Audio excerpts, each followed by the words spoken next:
Mr. Lavrov, should President Saakashvili go? I'm sure Saakashvili can no longer be a responsible partner in talks because everything this man has been saying recently doesn't correspond to a single fact. As for the political assessments he makes based on lies he tells daily, they're absolutely disturbing. I'm sure he is a provocator. The man who traitorously gave orders to start the mass shelling of cities with multiple rocket launchers, to make artillery strikes and airstrikes on civilian areas of Tsianvali, speaks from TV screens, showing off with an EU flag in the background, saying he was defending American values here. I believe it is obvious to everyone that these statements are cynical. Those who try to defend him understand that it is a losing game. Who is the contact person in Georgia then? If Georgia remains a party in the talks, if you do not see Saakashvili as a negotiator? Sometimes this question has no answer at all. For example, yesterday a need emerged to have another conversation with the Georgian foreign minister, Tkeshelashvili. We've been in contact over the last days on the phone. Yesterday it took several hours to get her at least on one of the phone numbers of the Georgian foreign ministry. We talked with her. So we have communications channels.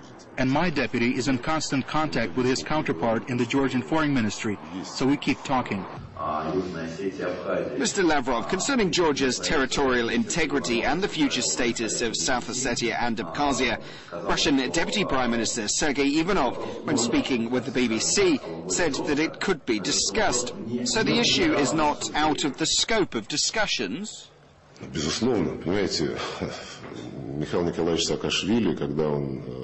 course, when Mikhail Saakashvili became president for the first time, his means of coming to power in Georgia was quite original. Not through elections, it was in 2003. From his first days as president, he has been saying his goal is to reinstate Georgia's territorial integrity. In other words, to settle conflicts in South Ossetia and Abkhazia that go back to the past and deep into history. You can see how it has all been developing. But what caused the situation in recent years originates from decisions by the first president of an independent Georgia after the collapse of the Soviet Union. It was Mr. Gamsakhourdia who issued a motto, Georgia for Georgians. He sent Georgian troops to Sukhumi and Tsianvali when he was annoyed by the Abkhazian South Ossetian protest against his decision to abolish their autonomies. The war started. You know what happened next. The Georgian troops were dislodged, and peacekeeping mechanisms were agreed then with the help of Russia, who paid with the blood of their soldiers for that. Peacekeeping and negotiating structures and mechanisms were agreed. We hoped that would allow decision-making that would help preserve Georgia as a single state. At the same time, they provided for the rights and freedoms of South Ossetians and Abkhazians based on the principles of autonomies. The fact that Mr. Saakashvili has tried many times to get rid of these negotiating mechanisms, violated agreements reached in this framework, and made attempts to settle the conflicts by force speaks for itself.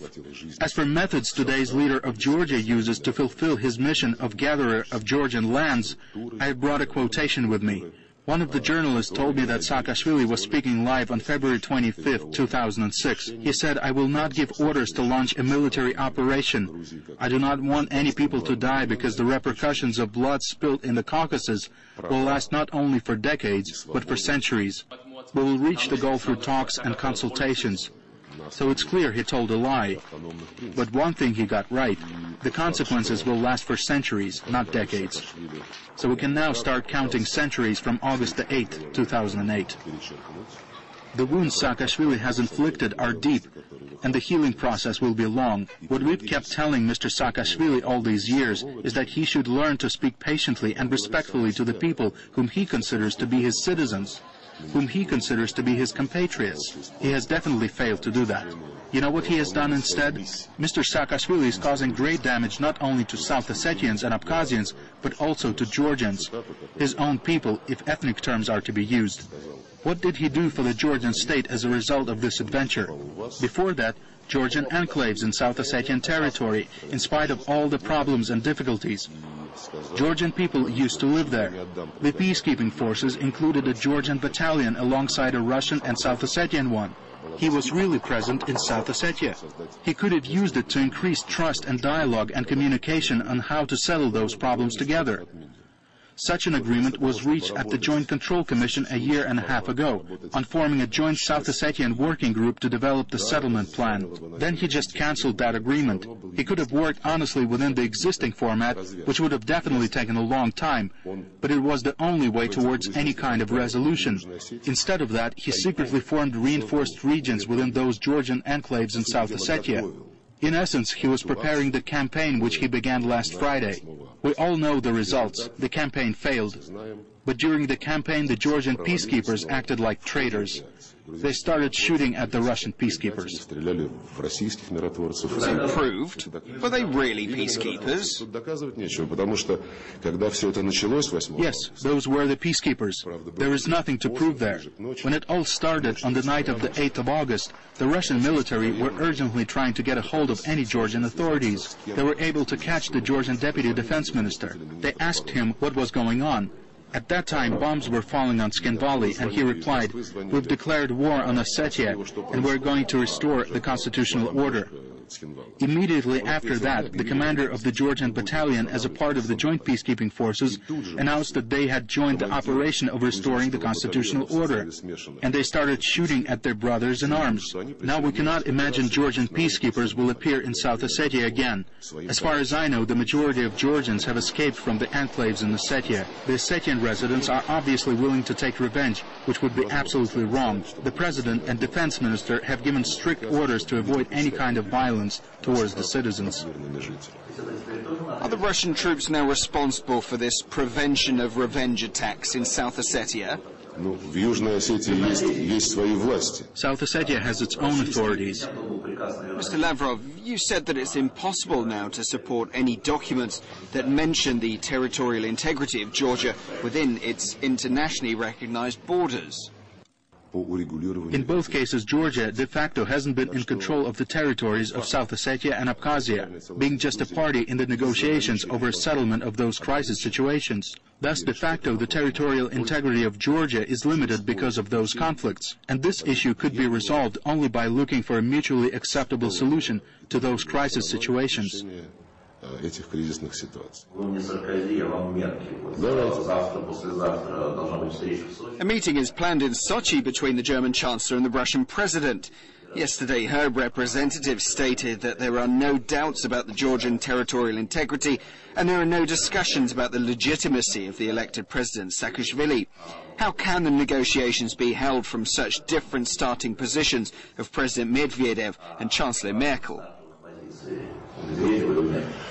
You know, those were the words of the German Chancellor. She's the one who has no doubts about the Georgian territorial integrity. But President Saakashvili has put it in question. I even believe that he's caused enormous damage to it. Let me emphasize that it will take a very long time to overcome the consequences of what he has done. I've just quoted his own words that it would take decades, if not centuries. He said it, not me. As a representative of the Caucasus, he understands it. He knows how long the people of the Caucasus remember the spilled blood. I saw the document of 1994 describing the membership of joint peacekeeping forces. They were all different. Does it mean the document has to be changed now, as it doesn't work anymore? It describes in details one Russian battalion, one Georgian and one Ossetian. Another question. Yesterday, the EU ministers suggested sending observers from the EU to monitor the ceasefire.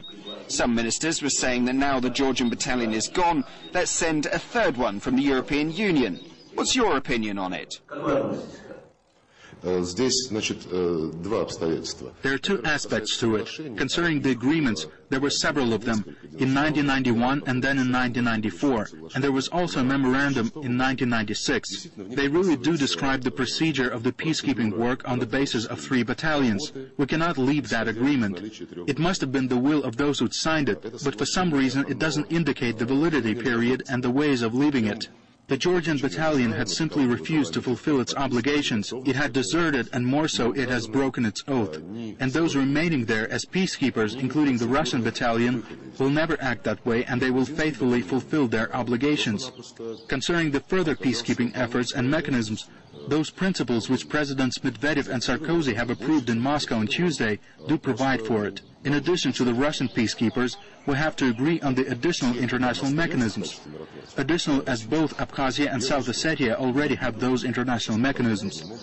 In Abkhazia, the UN observer mission has been working alongside peacekeepers from the CIS. It's quite a large and efficient structure, which has been working very closely with the CIS peacekeeping forces. And South Ossetia has the OSCE mission. It's not large, it's about 10 people. Its headquarters are located in Skin Valley. By the way, the OSCE headquarters building was also bombed. Whether intentionally or accidentally, I would not make any ungrounded accusations. Are you against an international peacekeeping force like one from the European Union? It